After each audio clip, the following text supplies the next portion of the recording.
Boa noite, senhores, senhoras. A Galileia agradece a presença de todos aqui esta noite e apresenta o evento Não Matarás, a viabilidade de uma cultura de paz. E para debater este assunto polêmico, eu chamo para subir ao palco os nossos convidados. Primeiro, o capitão da Polícia Militar do Rio de Janeiro, Rodrigo Pimentel, que é roteirista, um dos roteiristas do filme do ano Tropa de Elite e também coautor do livro Elite da Tropa.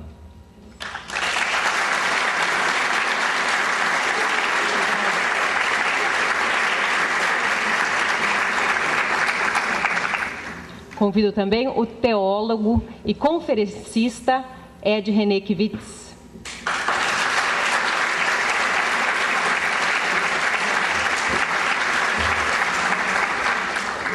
E para mediar este debate, o tenente-coronel Gerson Pinheiro Gomes, que vai ser o mediador. Ele é oficial do quadro de Estado-Maior do Exército Brasileiro e comandante do Centro de Preparação de Oficiais da Reserva, o CPUR, do Rio de Janeiro. Boa noite.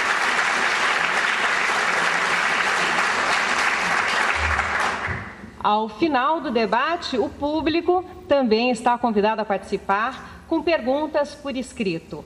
Nós vamos ter à disposição de todos vocês papel e as nossas auxiliares vão passar distribuindo os papéis. Durante o debate, você pode anotar as suas questões que vão ser encaminhadas ao nosso mediador e depois aos nossos dois convidados. Sucesso no cinema e também nas ruas, o filme do ano, Tropa de Elite, coloca em xeque a atuação do BOP, o Batalhão de Operações Policiais Especiais.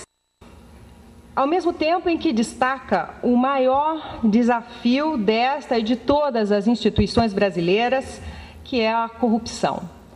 Ideias e possíveis soluções para combater a violência não faltam, mas qual é o melhor caminho? Para explorar estas visões e visões diferenciadas deste assunto sob os aspectos filosóficos, teológicos e sociológicos, é que temos nesta noite o ex-integrante do BOP, o capitão Rodrigo Pimentel, coautor do livro Elite da Tropa e roteirista do filme Tropa de Elite. Foi ele quem serviu de inspiração para compor o personagem da ficção, o Capitão Nascimento, e quem deu ao filme o realismo do conflito que se trava nos morros cariocas e se repete em todo o país. E também o teólogo Ed Renekiewicz, que é conferencista, ministra palestras e seminários em grandes corporações sobre ética, liderança e espiritualidade nas empresas, é escritor, autor de 4 livros que trazem sempre visões surpreendentes, como Vivendo com Propósitos e também Outra Espiritualidade. É mestre em Ciências da Religião pela Universidade Metodista de São Paulo e é uma das mentes mais lúcidas do cristianismo protestante no Brasil, sempre provocativo e inquietante. O evento Não Matarás, a viabilidade de uma cultura de paz, pretende responder a perguntas que exigem uma postura clara de todas as partes, incluindo o governo e a própria sociedade. Afinal, quantos policiais, mesmo que engajados nos ideais de suas corporações, ainda serão necessários para acabar com a violência? Bandido bom é bandido morto? Quando o Estado se torna tirano? Quando a sociedade se torna bárbara? Quando a polícia se torna bandida? Qual a relação entre justiça e paz? Existe distinção entre ética pessoal e coletiva? Qual a melhor política de enfrentamento do mal? Olho por olho, dente por dente ou virar a outra face? É possível construir a paz através da guerra? Existe guerra santa, guerra justa e guerra limpa? Com a palavra, primeiramente, o nosso mediador, o tenente-coronel Gerson Gomes. Boa noite a todos. Essas perguntas que foram muito bem levantadas na introdução já são suficientes para nós percebermos a singular oportunidade que nós temos de estar refletindo juntos sobre as questões éticas levantadas inicialmente e como referência nessa noite pelo filme Tropa de Elite, pelo livro Elite da Tropa e por uma série de eventos que acontecem nos nossos centros urbanos, particularmente o livro retrata o Rio de Janeiro, mas que pode ser, com certeza, reproduzido em nossas mentes em situações semelhantes aqui na cidade de São Paulo.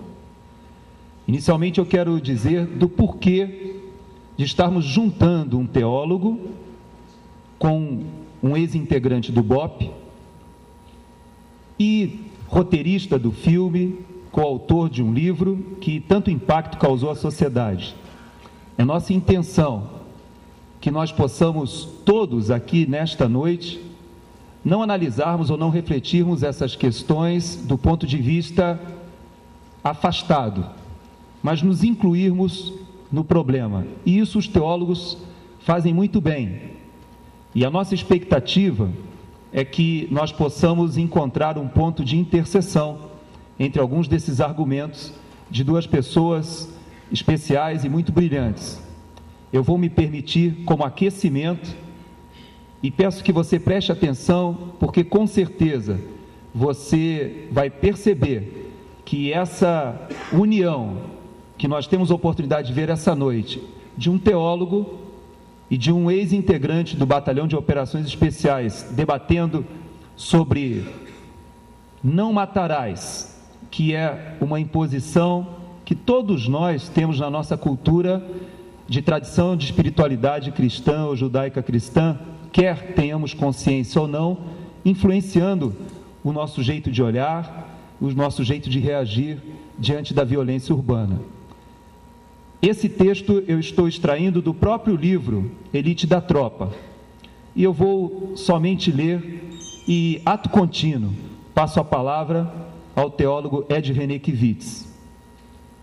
Diz assim no texto: o governador autoriza o secretário de Segurança a autorizar o comandante da PM, a autorizar o policial, quando lhe diz: faça o que for necessário para resolver o problema. O governador dorme o sono dos justos. O secretário descansa em berço esplêndido. O comandante repousa como um cristão. E o soldado, lá na ponta, suja as mãos de sangue. É sutil, mas o governador é ambíguo para descansar em paz, o secretário para preservar a consciência, o comandante cultiva os eufemismos e opta pelo vocabulário enviesado para proteger a honra e o emprego. Sobra para o soldado. Quando a arena é a favela, os rituais são outros, menos sofisticados. Na praça de guerra não há espaço nem tempo para a solenidade e as ambivalências. O que era doce fica amargo, azeda, cai de podre. A gente que atua lá na ponta da cadeia de decisões colhe o fruto podre e faz o que pode para digerir. Por isso, talvez seja mentira dizer que só há ambivalências nos salões da corte. Elas estão por toda parte. Estão aqui entre nós e dentro de nós, em mim, em você. Com a palavra inicialmente, Ed René Kivitz. Uma boa noite a todos, em primeiro lugar, e uma palavra de gratidão pela sua presença e o seu comparecimento ao nosso debate, apesar do fato de que todos nós estamos evidentemente interessados nessa questão, e essa questão afeta a nossa interioridade ou afeta os nossos intestinos, né? Porque nós vamos falar de violência, nós vamos falar do medo de andar na rua, nós vamos falar da angústia que é viver numa cidade como São Paulo, nós vamos falar dos conflitos éticos que perpassam as nossas próprias cabeças, os nossos próprios corações. Nós não estamos falando de fora da situação, nós estamos de dentro. Então, na verdade, a minha gratidão é uma palavra assim bem educada, porque no fundo, eu sei que você tem respostas que devem incomodar muito você, e o Rodrigo Pimentel vai oferecê-las, vai oferecer as respostas todas para você, né? Você tem as suas perguntas e ele responde. Eu só provoco. Então, vamos lá. Eu começo, de fato, falando do referencial teológico para análise ou para observação desse fenômeno que é a violência. O enfoque teológico, porque a religião é uma das grandes forças de construção de consciência e uma das grandes forças de construção de sociedade. Nós não podemos falar em processo civilizatório sem abrirmos um capítulo, e na minha opinião, sem querer puxar a brasa para a minha sardinha, um capítulo especialíssimo para a questão religiosa. A questão religiosa, como construtora de consciência e como normatizadora de convivência social, tendo como base a autoridade das autoridades, que é Deus.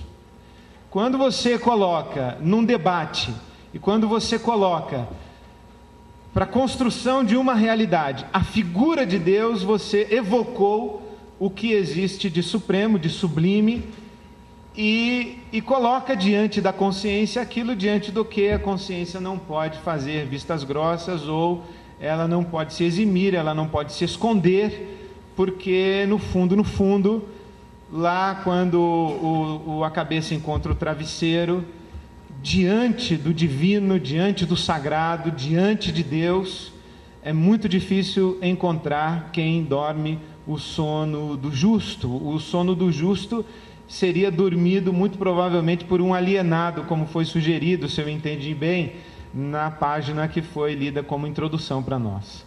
Na nossa realidade social, só dorme o sono do justo quem é um alienado. Na nossa realidade social, quem tem essa figura de Deus como base, não consegue conciliar o sono sem uma certa e boa dose de alienação. A teologia, ela pode ser compreendida como os pais da igreja que quiseram nos ensinar, como a fé em busca de entendimento. A religião é uma sistematização da vivência da fé. A teologia é o pensar sobre essa experiência religiosa. Quando a fé está em busca de entendimento, ela está fazendo teologia. Isto é, todo mundo faz teologia o tempo todo. Não é preciso ser teólogo formalmente ou ter uma formação acadêmica teológica para que você faça teologia. Quando você pergunta por que o justo sofre, por que esta criança sofre, você está fazendo teologia. Por que Deus permite a morte de uma pessoa inocente, você está fazendo teologia. Você está fazendo uma pergunta, está em busca de entendimento para a sua fé, em busca de relacionar Deus com a sua realidade, então você está fazendo teologia. Cada expressão religiosa terá o seu arcabouço teórico ou seu fundamento teológico para explicar essa grande realidade da violência e para construir a sua experiência de colaboração para a construção da sociedade. Dentro da nossa tradição judaico-cristã, nós temos pelo menos três grandes fundamentos para pensar a experiência religiosa e para pensar a experiência religiosa como força de construção de sociedade. Primeiro, não matarás, no Decálogo. Segundo, a chamada e famosa lei de Talião, olho por olho, dente por dente. E terceiro, a contribuição significativa de Jesus no seu célebre Sermão do Monte, que nos recomenda virar a outra face para aquele que nos agride, que nos recomenda virar a outra face para o nosso inimigo, para o nosso adversário. Como é que estas três expressões da tradição, da teologia judaico-cristã, vão nos ajudar a construir a nossa consciência de tal forma que nessa consciência a gente contribua para uma sociedade e para o que nós chamamos de uma sociedade minimamente civilizada ou justa. Bom, primeiro, não matarás. Qual é a inteligência desse mandamento no Decálogo? O não matarás significa basicamente duas coisas. A primeira é: não construirás uma sociedade que mata. Se nós fôssemos fazer a tradução do Decálogo, o mandamento não matarás poderia ser perfeitamente traduzido como: não construirás uma sociedade que mata. Porque o Decálogo é uma base ética para a construção de uma nação. Não é um conjunto de regras para a moral individual pessoal. O Decálogo não é uma lista de certos e errados que Deus oferece aos seus fiéis. Não, o Decálogo é a base ética para a construção de uma nação. O Decálogo é oferecido na tradição de Israel, logo em seguida, o projeto de libertação do Egito. Depois de 420 anos de escravidão no Egito, Deus tira o seu povo escolhido dessa escravidão e o coloca em peregrinação para a terra santa, para Canaã, para a terra da prosperidade, da abundância, do shalom, da paz e da prosperidade de Deus. E no caminho há essa parada no Sinai. Essa parada no Sinai é o momento quando Deus oferece a esse povo que vem da escravidão e que vai começar a construir uma nação, Deus oferece uma base ética, uma base de Estado e uma base de culto. O não matarás é, antes de qualquer coisa, aliás, como todas as expressões do Decálogo, dos 10 mandamentos do judaísmo, o não matarás é, antes de qualquer coisa, uma afirmação, um imperativo, uma recomendação contundente de que não se construa uma sociedade que mata. É uma base coletiva. Traz a questão do não matarás para a realidade social, para a complexidade sistêmica. Não é uma coisa que diz respeito apenas a duas pessoas brigando numa demanda pessoal e que alguém se intromete e diz: "Oh, não mate". A questão é muito mais complexa. Não construirás uma sociedade que mata. Agora, em segundo lugar, aí sim tem a dimensão pessoal. Não farás justiça com as tuas próprias mãos. Não agirás movido pelo ódio. Não tomarás para ti mesmo a prerrogativa de fazer justiça. Porque a tua consciência individual é um tribunal muito pequeno para a construção da justiça. E nesse sentido, não matarás é muito melhor traduzido por não assassinarás. Não assassinarás. Há um consenso dos teólogos cristãos, e mesmo entre os rabinos, que não é toda vez que se tira a vida de alguém que há uma quebra do mandamento não matarás. É possível matar sem quebrar o mandamento não matarás. E qual é a lógica? Porque é possível matar sem assassinar.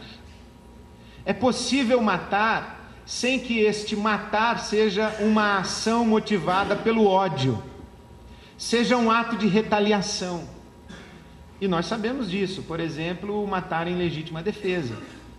o matar em defesa da prole. Então, por exemplo, eu, quando me preparava para esse momento, conversei com alguns pares e alguns teólogos e recebi a sugestão: vá lá e seja contundente, matar em hipótese alguma. Eu falei, ok, alguém vai estuprar tua filha de 8 anos, você mata ou não mata? Não, aí é diferente. Não, é em hipótese alguma. Não, como é diferente? É em hipótese alguma, é em hipótese alguma. Então a questão começa a encontrar outros contornos e trazer outras complexidades para nós. Então, em primeiro lugar, não matarás é não construirás uma sociedade que mata. Em segundo lugar, não assassinarás. Há momento em que tirar a vida de outro é um ato necessário, é um ato correto, é um ato, inclusive, justificado. E eu diria mais, é um ato autorizado por Deus.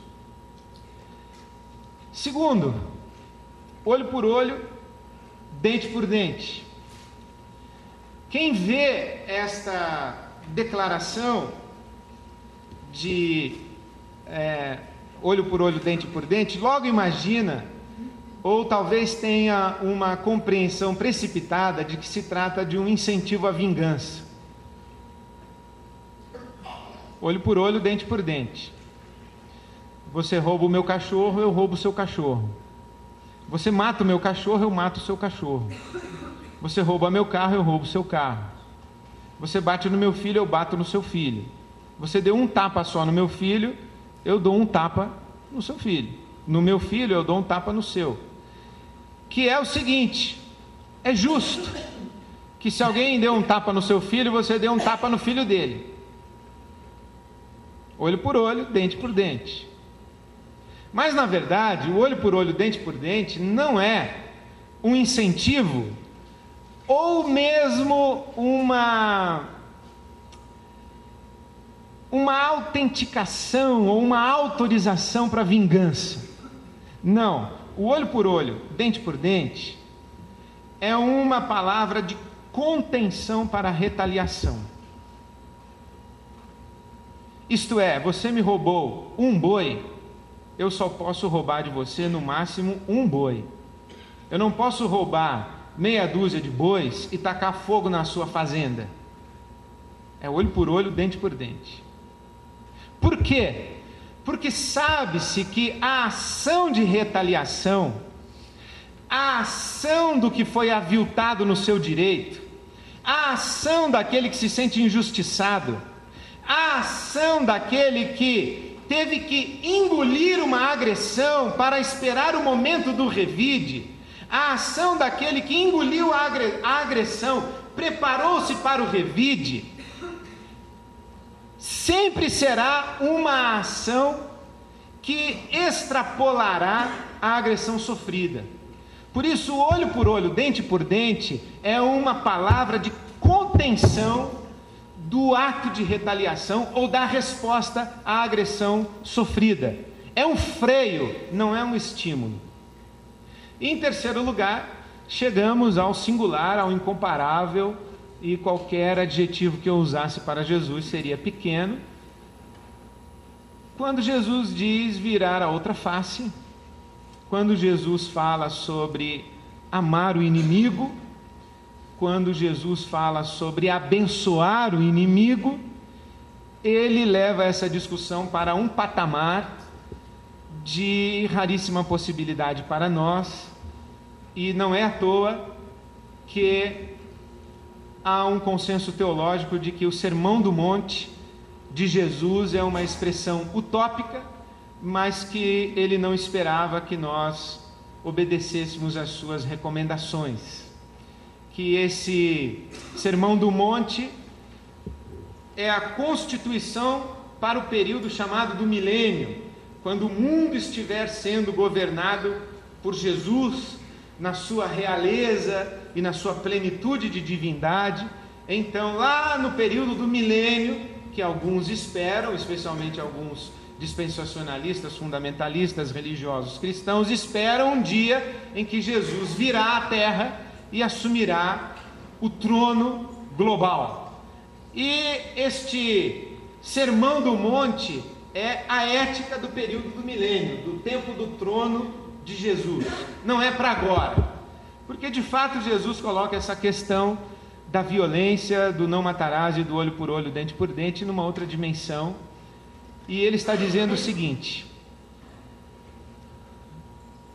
nós construiremos sociedades que matam, nós seremos constantemente fustigados a agir movidos pelo ódio,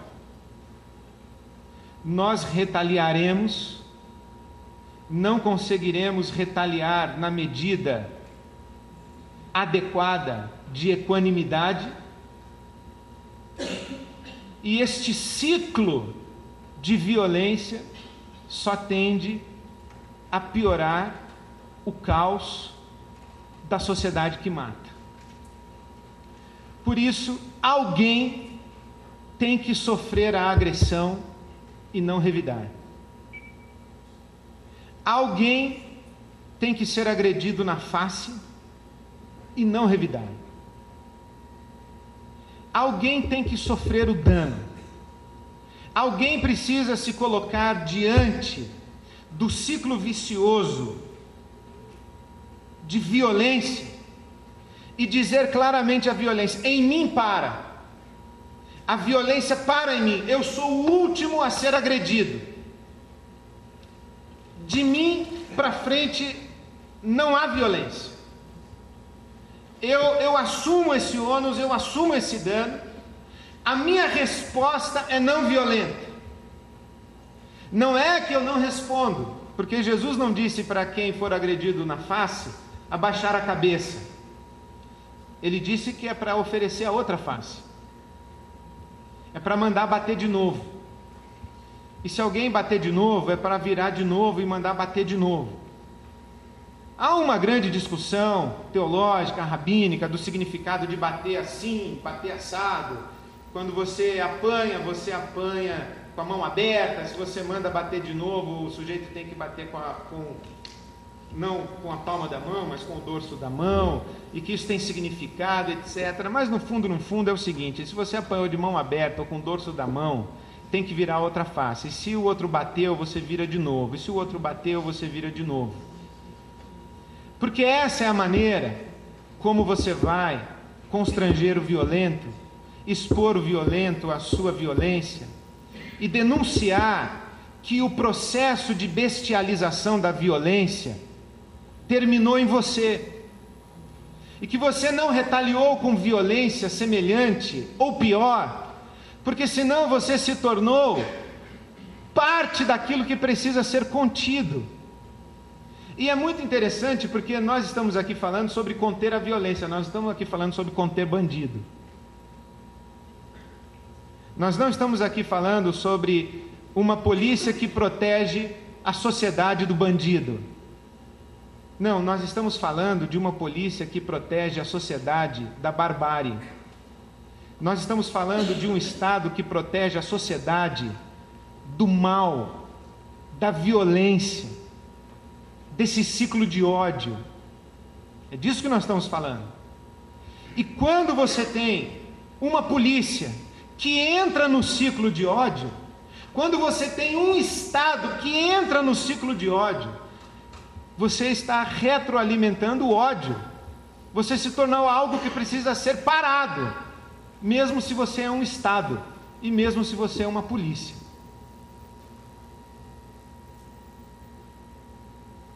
Então essa fala de Jesus é um pouquinho complicada. Ele está dizendo que a violência só pode ser obstaculada pela resposta de amor e de perdão. E isso é indiscutível. Não há nenhuma pessoa de bom senso esclarecida que possa nos convencer de que a violência é a resposta adequada à violência e que a resposta violenta diminui o índice de violência. Bom, Ofereço então algumas palavras conclusivas. Primeiro, como a gente constrói uma cultura de paz? A gente constrói uma cultura de paz, em primeiro lugar, com justiça. Não existe paz sem justiça. Nós vivemos numa sociedade que mata, uma sociedade que mata de forma sistêmica, uma sociedade que mata por causa da sua omissão, uma sociedade que mata porque está estruturada de tal maneira que há muita gente sendo beneficiada pelo sistema que mata, uma sociedade que mata porque os que podem agir sistemicamente estão vendidos ao sistema, matam, deixam matar, mandam matar. Então nós temos uma sociedade que mata. E quando eu digo nós temos uma sociedade que mata, eu não estou dizendo apenas deles. Eu estou dizendo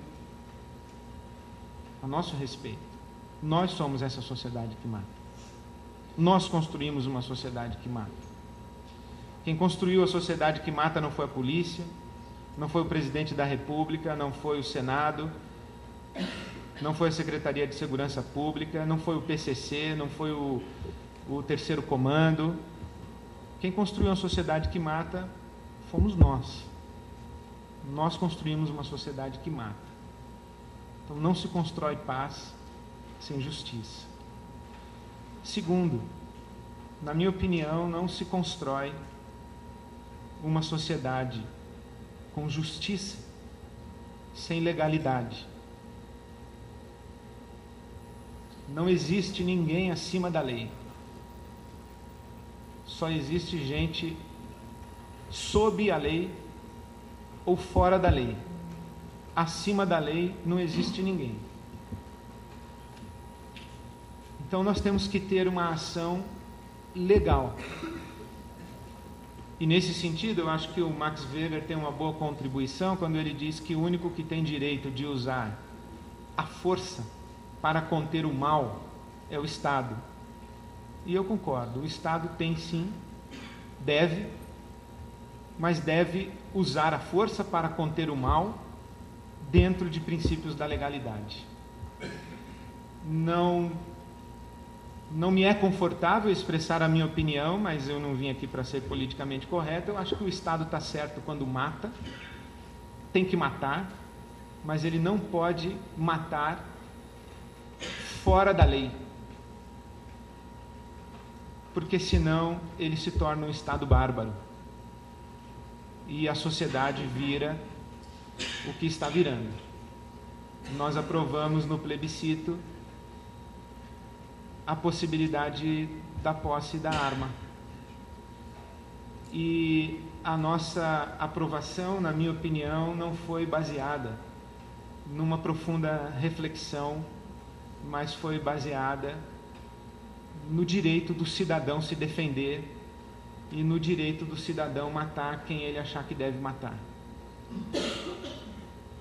Também creio que nós devemos construir uma cultura de paz, primeiro com justiça, segundo com legalidade e terceiro com a formação de uma consciência de paz.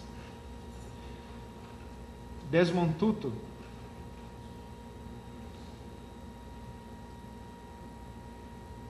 Nelson Mandela disse que ninguém nasce odiando o outro pela cor da pele, pela distinção religiosa e pela distinção de classe social. As pessoas aprendem a odiar. E se as pessoas aprendem a odiar, elas podem aprender a amar. Há dois momentos distintos da construção da cultura de paz. O momento terapêutico, que é o que nós estamos vivendo, e o momento profilático. No terapêutico, a gente age promovendo o enfrentamento do mal com ação dura, contundente e legal. E na dimensão profilática a gente age buscando construir uma sociedade mais justa, mais igualitária e buscando fazer o possível para ensinar a amar, amando. Porque as pessoas podem aprender a amar, mas elas só aprenderão a amar se forem amadas. E isso demora. Nós estamos diante de um desafio grande. A legalidade, a justiça e o amor. Eu espero que sejamos capazes de encarar e responder a esse desafio. Eu termino com a fala do Capitão Nascimento. Você, diante dessa sociedade, eu parafraseio o Capitão Nascimento, ou você se omite, ou você se corrompe, ou você vai para a guerra. Nós temos que ir para a guerra da promoção da justiça, para a guerra da defesa da legalidade e para a guerra do amor e do perdão. As nossas armas são diferentes, mas nós estamos em guerra e não é possível tolerarmos gente que se omite, como também não é possível tolerarmos gente que se vende. Todo mundo tem que ir para a guerra, mas para a guerra da paz. É o que eu espero que sejamos capazes de fazer. Obrigado.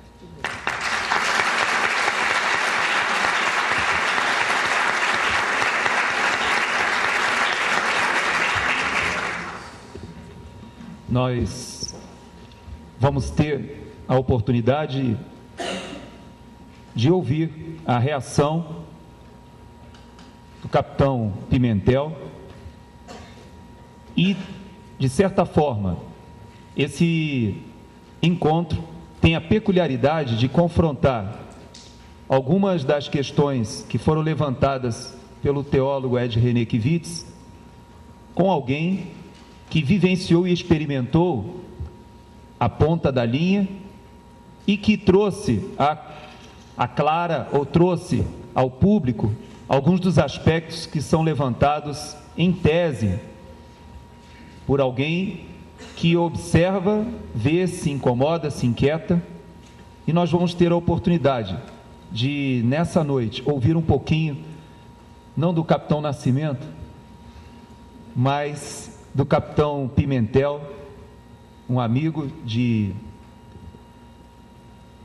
história junto aos órgãos de segurança pública, mas que também é alguém que, com certeza, poderá trazer um pouco do filme para a nossa realidade e aclarar algumas ideias. Muitas vezes você foi, ou tem sido acusado, ultimamente, de fazer apologia da violência. E hoje se confronta com alguém que te deixa numa situação de esclarecer o que você teve a oportunidade de trazer à baila nesse filme e nesse livro. Conosco, então, nessa noite, o capitão Rodrigo Pimentel. Obrigado. Boa noite. E vou ao Rio de Janeiro de 2007 e de 2006 também. A Polícia do Rio de Janeiro vai matar esse ano, até dia 31 de dezembro, em torno de 1.600 pessoas. 91% da sociedade do Rio de Janeiro, incluído aí moradores de favela, aprovam essas ações nessas favelas, que resultam 19, 25, 14, até 44 mortes. Está provado, é científico isso, que países onde existe um declínio da violência, a polícia mata menos. Então, até o caso de São Paulo aqui, a Polícia Militar de São Paulo, há 10 anos que ela vem reduzindo o número de mortos em confronto. E o crime em São Paulo, há 10 anos, ele está em declínio. Está sim, é incontestável. São Paulo está com 18 homicídios para cada 100 mil habitantes ano. Rio de Janeiro está com 38. E você vem analisando esse número, o número de São Paulo está caindo de homicídio. Ainda com todo o glamour do PCC, com toda a exposição do PCC, ainda com o assassinato dos policiais militares que o PCC promoveu, dos policiais civis também. Fato é, quanto menos mata a polícia, menor a letalidade na sociedade como um todo. Isso é científico, está tabulado há mais de 20 anos em todo o mundo. Mas a população do Rio de Janeiro, na sua esmagadora maioria, 91%, repito, apoia essas ações.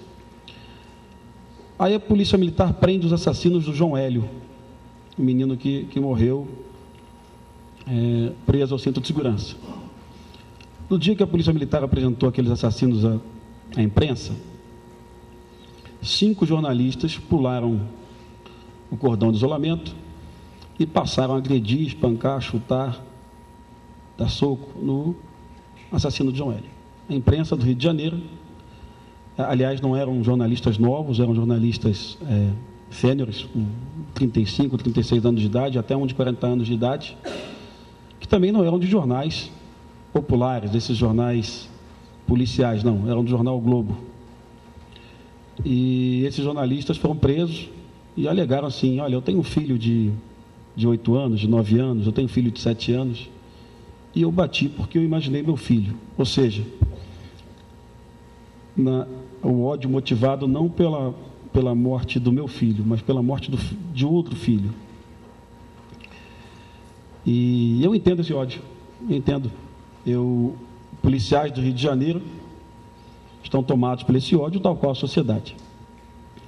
Aí surge um pesquisadores, uma corrente, que definem hoje algo chamado de mandato policial. É um mandato não firmado, não assinado, simbólico, ele não existe, em que a sociedade autoriza informalmente o uso da força letal, o uso da tortura. Então, hoje, no Rio de Janeiro, não a polícia, mas polícia, Ministério Público, imprensa, Ordem dos Advogados do Brasil, Judiciário, todos ombreados, promovendo, apoiando qualquer tipo de ação como essa. Aí eu venho ao livro Elite da Tropa, onde o coronel Gerson buscou o sono dos justos. O que é o sono dos justos? O sono dos justos é um episódio que vocês vão lembrar, porque eu vou tirar da ficção, vou trazer a realidade. Um jornalista chamado Tim Lopes morreu do Rio de Janeiro de forma bárbara, meu amigo inclusive, passava quase tudo que ele conseguia no Complexo do Alemão, ele passava para mim, de dados. Não apoiava o que ele fazia. Eu dizia para o Tim Lopes que órgãos de inteligência no mundo não infiltravam agentes, por que o Tim Lopes queria se infiltrar na favela? Mas foi descoberto, morto, barbaramente morto, foi torturado durante 6 horas antes de morrer. E a governadora em exercício do Estado do Rio de Janeiro, Benedita da Silva, ela recebe uma informação que o assassino do Tim Lopes estaria numa favela chamada Vigário Geral. E o secretário de Segurança Pública, um antropólogo, Roberto Aguiar, historicamente ligado a organizações de direitos humanos, ele liga para o BOPE e determina que o BOPE vá a Vigário Geral buscar o assassino do Tim Lopes, Elias Maluco. Era uma noite de sexta-feira, dia de baile funk. Então, na favela, mais ou menos umas 10 mil pessoas, entre moradores e público do baile funk. O capitão do BOPE de serviço, ele recebe telefonema e, de imediato, ele olha, impossível, inviável. Os efeitos colaterais dessa operação são calculados aí na faixa de uns 10 civis baleados. O capitão do BOPE, que usa uma caveira na boina, que usa uma caveira no peito, que canta que a sua missão é entrar na favela e deixar corpo no chão, ele é um profissional de segurança pública e ele conhece o resultado de uma ação nesse momento. E o secretário de Segurança Pública liga para a DRE, para a Divisão de Repressão de Entorpecentes, e a Divisão de Repressão de Entorpecentes da Polícia Civil se nega veementemente a ir na operação. Era uma amiga minha, hoje deputada federal, Marina Magesse. A Marina me liga e fala assim: Pimentel, avisaram vocês? Avisaram, vocês vão? Não, aqui ninguém vai. Porque aqui também ninguém vai, não. Mas o secretário de Segurança Pública ameaça o comandante do BOP de perder o comando e determina: vá.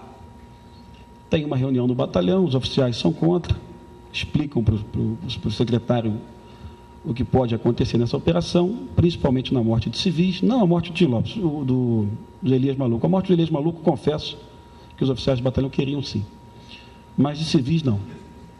A equipe vai à favela e está um percussionista do Rapa, chamado Negueba, um ótimo percussionista, talvez um dos melhores do Brasil. Ele está na favela, ele sai do carro dele, ele vê a polícia chegando, ele corre.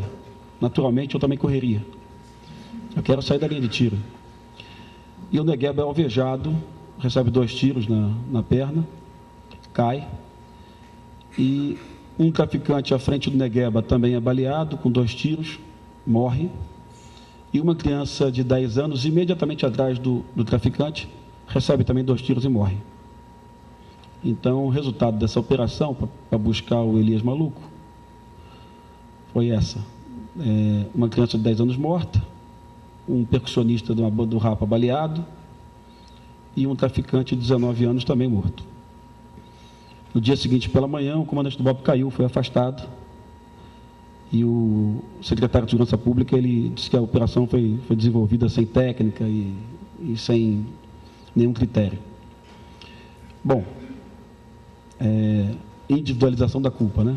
Vamos lá, na ponta da linha o profissional tinha orientado, tinha dito, mas assim vai, sempre foi assim, aí caminha. Mas com a questão do mandato policial, eu acho que nem a individualização da culpa está ocorrendo mais, as pessoas não estão sendo mais culpadas. A Ordem dos Advogados do Brasil, talvez mais atuante que a Igreja Católica nos momentos difíceis desse país, na questão da ditadura, a Ordem dos Advogados do Brasil, ela afastou o presidente da Comissão de Direitos Humanos do Rio de Janeiro, o João Tancredo, por um simples motivo. O BOP invadiu o Complexo do Alemão, matou 19 bandidos, cumprindo o mandato policial que a sociedade delegou, e boa parte desses marginais mortos morreram sem camisa, estavam sem camisa. Se estavam sem camisa, é porque na camisa tinha resíduo de pólvora. Se tinha resíduo de pólvora, é porque o tiro foi dado a curta distância. Se foi dado a curta distância, foi execução. Bom, isso é muito claro para qualquer um de nós, mas não para o Ministério Público do Rio de Janeiro, porque não denunciou ninguém. Não para a OAB, porque a OAB do Rio de Janeiro demitiu o presidente da Comissão de Direitos Humanos, porque o presidente da Comissão de Direitos Humanos tentou buscar um organismo internacional para realizar algum tipo de perícia, porque as nossas perícias, lamentavelmente, também estão dentro do mandato, tal qual o nosso Ministério Público. Nesse contexto que surge o Capitão Nascimento, exatamente nesse contexto. O ponto o marco do Rio de Janeiro realmente é a morte de João Hélio, não a morte de Tim Lopes. Nesse contexto surge o Capitão Nascimento, também num contexto mais amplo, porque o Capitão Nascimento não combate só o narcotráfico, que enche o Rio de Janeiro de medo, ele combate também a corrupção. A primeira cena do filme do Capitão Nascimento é ele matando um policial militar que está vendendo arma para traficantes. Então o Capitão Nascimento ele combate o tráfico e combate a corrupção. O filme chega no Pirata, no Rio de Janeiro, na semana do auge da tentativa do Senado em afastar o Renan Calheiros. Então, o Capitão Nascimento ele é o vingador contra o narcovarejo, contra os traficantes, e ele também é um vingador contra a corrupção. E ele é heroicizado, sim.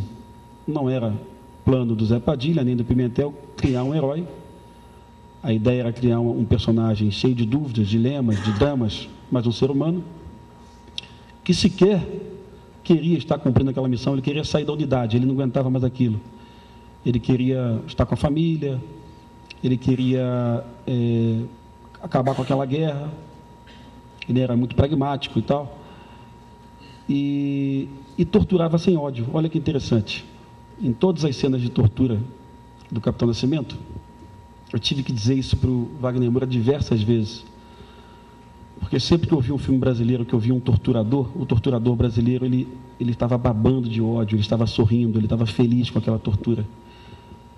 E eu chamei o Wagner Moura, falei: Wagner, olha só, não sei como você vai fazer isso, não sei, dá teu jeito. Mas eu nunca vi tortura com ódio na minha vida.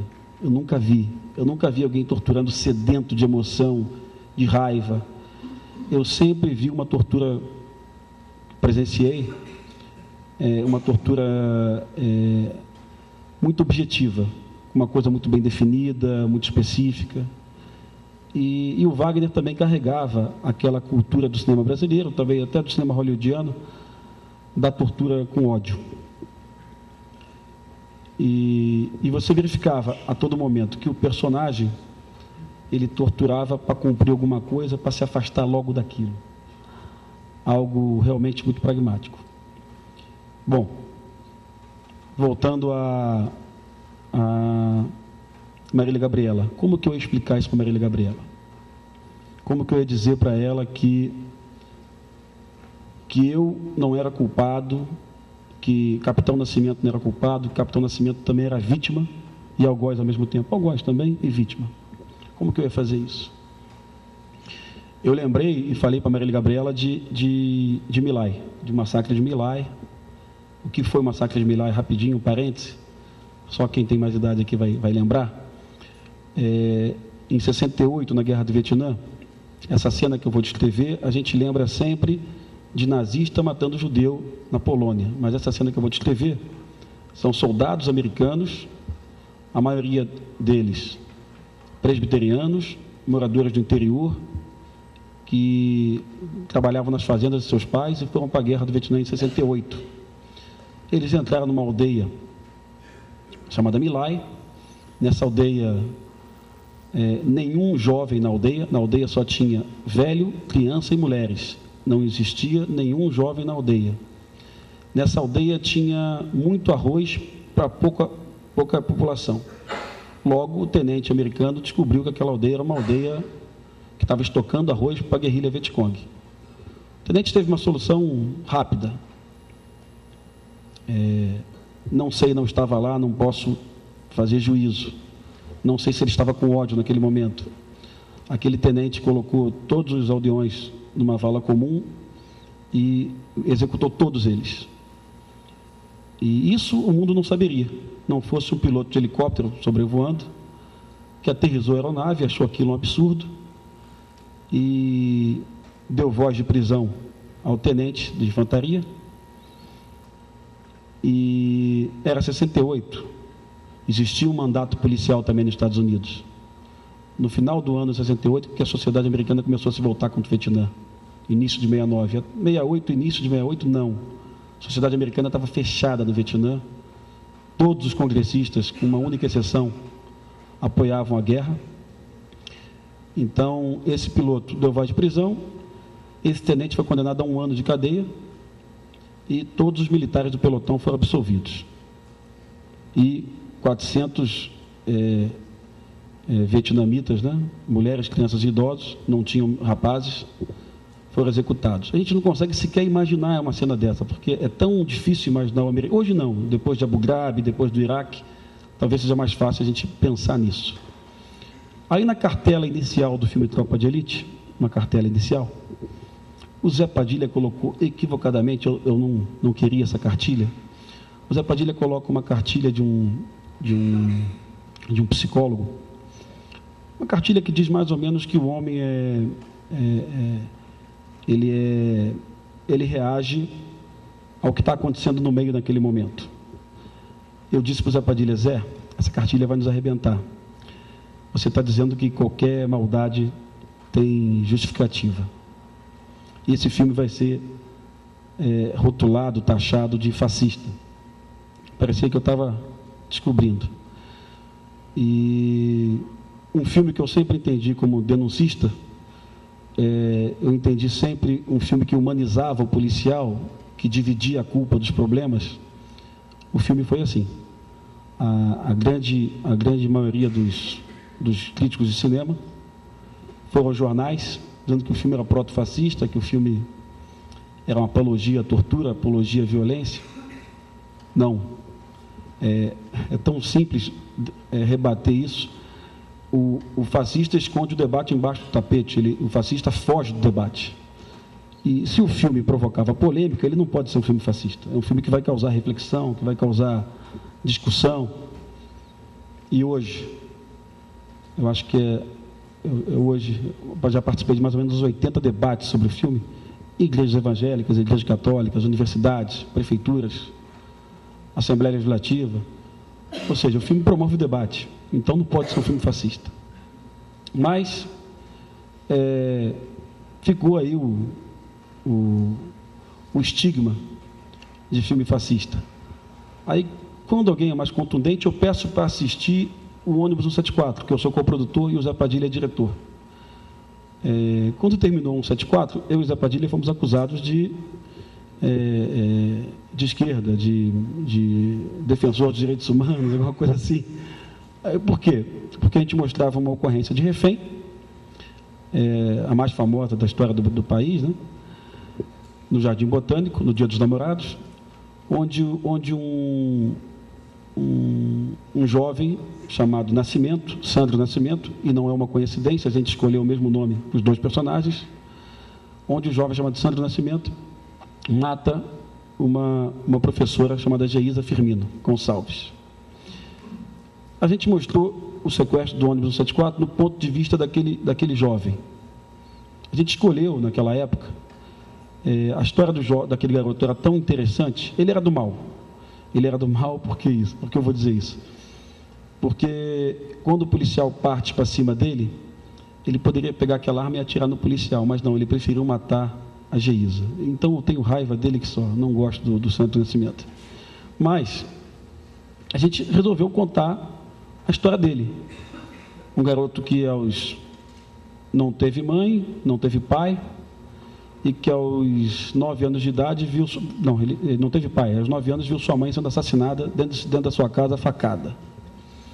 E a partir daí, ele, dos 9 anos até a sua morte, ele viveu em Funabem, FEBEM, institutos de Padre Severino e tal. E a gente fez essa opção, a gente contar aquela história do ponto de vista daquele menino. Pronto. Eu e Zé Padilha fomos rotulados na época assim, de proteger bandido, de justificar uma ação. Nunca justifiquei nada. 6 anos depois nós somos acusados de sermos fascistas, né? Então não tem um meio termo, ou é de extrema esquerda ou de extrema direita. E naquele episódio do 174 não existia o marco do João Hélio ainda, mas o filme termina de uma forma interessante. O policial tenta, não sei se aquele policial estava tentando resgatar a Geisa ou se ele estava tentando matar o bandido. Eu acredito que aquele policial, Marcelo Santos, meu amigo, ele partiu para cima da Geisa com aquela submetralhadora HK. Na cabeça dele ele estava pensando, vou matar o bandido. Se ele pensasse, vou salvar a Geisa, talvez ele não partisse. É uma sintonia muito fina. Policiais de unidade de refém, de resgate de refém, nos Estados Unidos, eles são selecionados junto à unidade do Corpo de Bombeiro.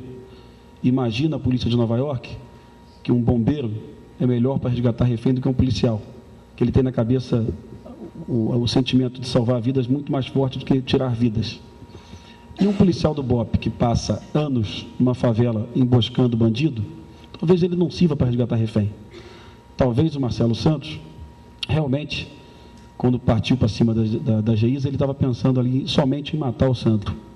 Deu errado, ele errou o tiro e o Sandro efetuou 4 disparos contra a Geisa morreu. Estava esperando um neném, a Geisa estava grávida de 4 meses e já entrou morta na ambulância. Bom, quando a população escuta aqueles disparos, o que acontece ali? É só ver a imagem aérea, no documentário 74 está bem colocado. Mais ou menos ali umas 2.000 pessoas. Eu, quando escuto o disparo, eu fujo, eu corro para o outro lado. Se o disparo veio de lá, eu corro para cá. Eu identifico de onde veio o som, corro para cá. Naquele dia, depois dos disparos, 2.000 pessoas correram para cima do sequestrador. Está bem colocado isso na imagem. Então, 2.000 pessoas que ali estavam queriam a morte do seu André Nascimento. Tá? 2.000 pessoas, num bairro nobre, Jardim Botânico, ali você tinha trabalhador, que estava esperando um ônibus, mas você tinha ali também os vizinhos. E quando você vai ver Tropa de Elite no cinema, se você for no cinema do Leblon, eu vi isso várias vezes, as pessoas realmente aplaudem cenas de tortura. Aqui em São Paulo, não sei se aconteceu isso, Renê. No Rio de Janeiro, cada cena de tortura era aplaudida. Quando você ia para um cinema no subúrbio, as cenas de tortura também eram aplaudidas. Aquela questão, não, essa é uma reação do rico, da classe média alta. Não. Toda a reação é comum a todos. O BOPE, esses dias, saiu de uma favela chamada Morro do Vidigal, e o BOPE matou 7 marginais nessa favela. Quando o BOPE saiu, a boa parte dos moradores estava embaixo da favela aplaudindo o BOPE e ovacionando o BOPE. Pode ter uma questão aí de que nem o morador de favela suporta mais a ditadura do narcotráfico. Pode ser essa questão. Pode ser uma reação ao filme. O filme causou essa reação. Pode ser tudo isso. Pode ser um ódio do morador de favela. E olha, o morador de favela odeia a polícia militar, não porque a polícia militar é má, mas o morador de favela odeia a imprevisibilidade da ação policial. Quando você pergunta para o morador de favela, você gosta da polícia? Olha, se a polícia permanecesse aqui o tempo todo, eu até gostaria, mas como ela só vem aqui de 15 em 15 dias, de madrugada, trocar tiro, eu odeio. Então, o morador de favela, na verdade, ele odeia a imprevisibilidade da ação. Mas mesmo a ação imprevista do BOPE foi aplaudida nesse dia pelos moradores. Saio do Rio de Janeiro, venho para São Paulo. Luciano Huck, não podia deixar de falar, porque eu até mandei uma carta para ele, ele respondeu muito educadamente, ele é uma pessoa do bem. O Luciano Huck, ele foi assaltado e teve seu Rolex roubado, né?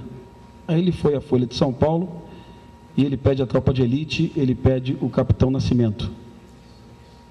Que venha o Capitão Nascimento, que venha a Tropa de Elite.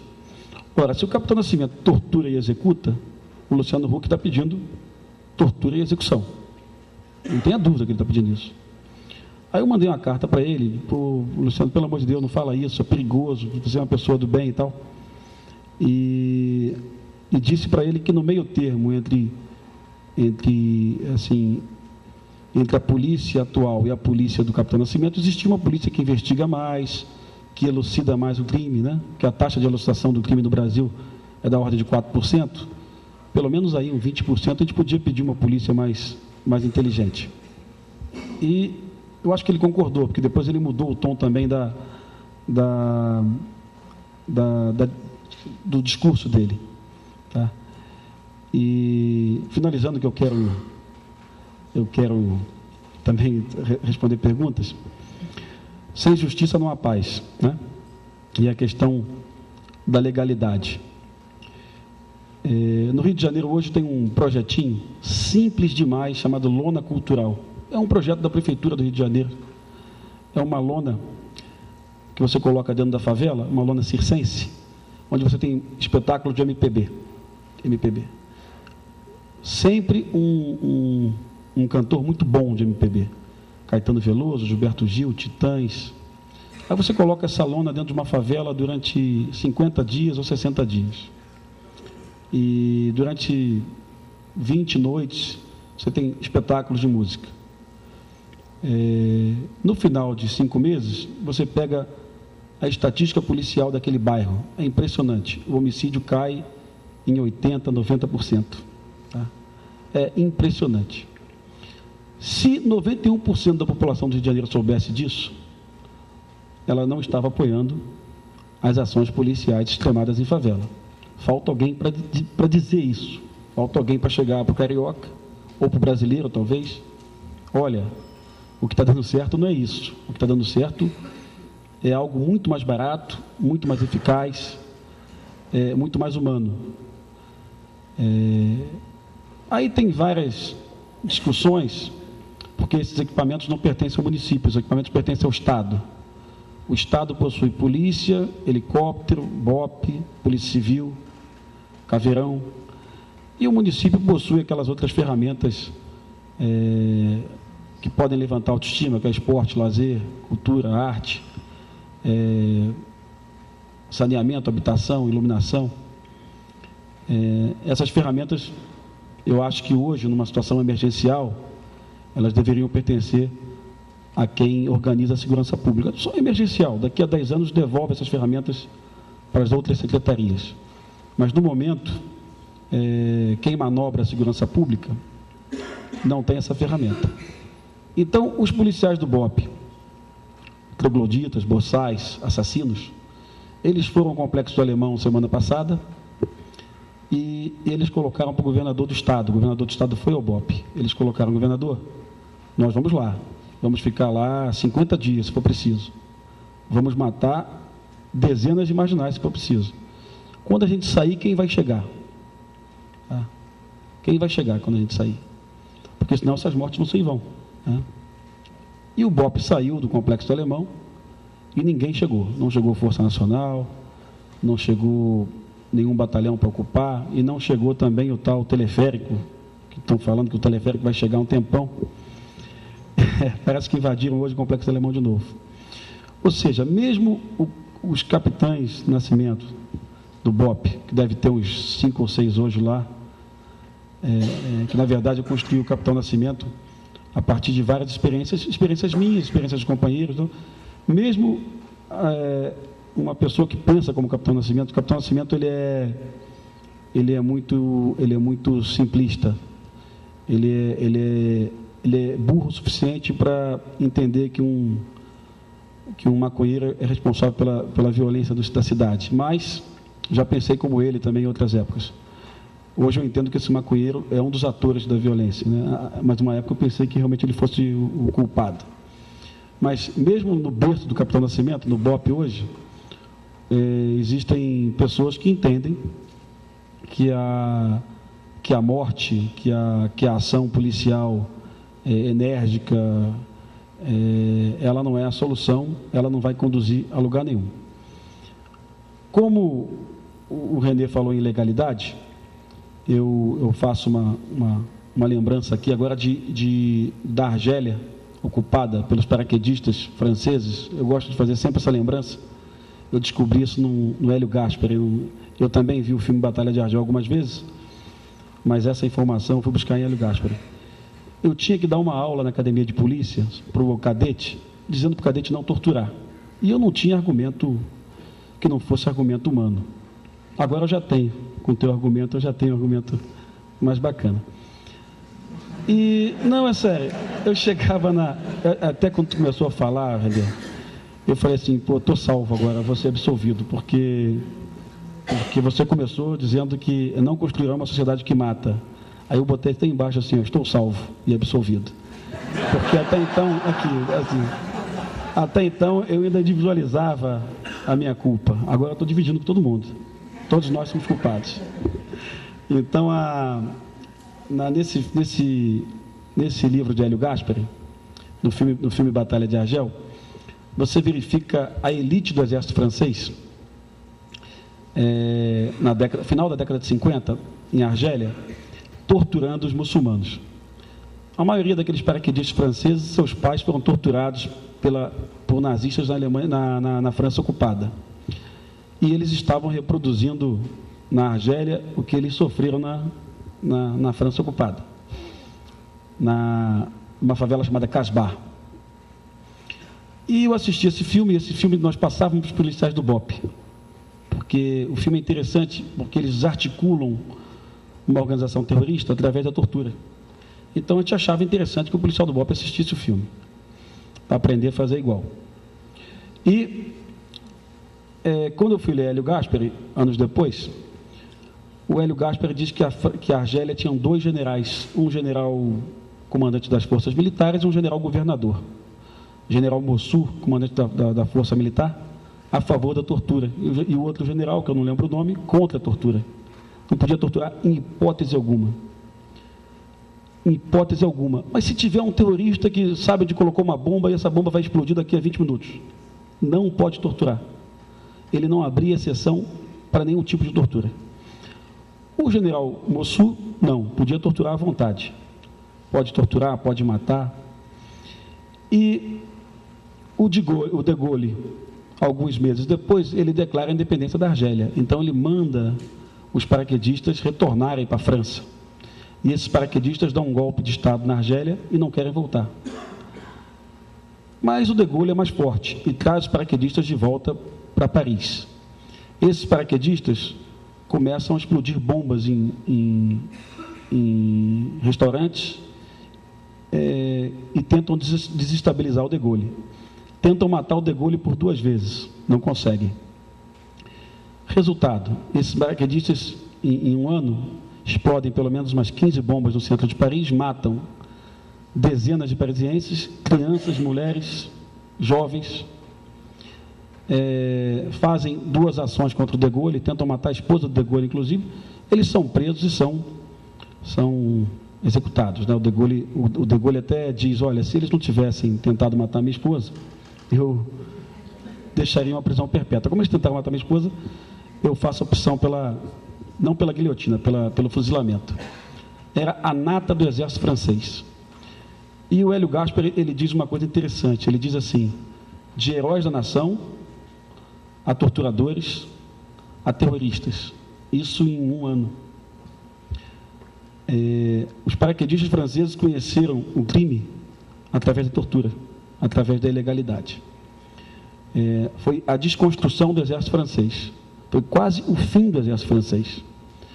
E começou lá na tentativa de desarticular uma favela na Argélia com 6 mil habitantes, que era o Casbah. Tá?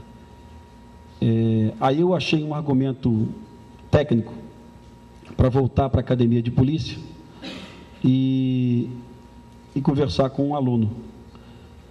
Isso antes do filme Tropa de Elite. E eu já sofria com isso, porque o aluno olhava assim, pô, capitão, eu conheço tuas histórias, algumas histórias suas vazaram de dentro do BOPE. Então isso era difícil.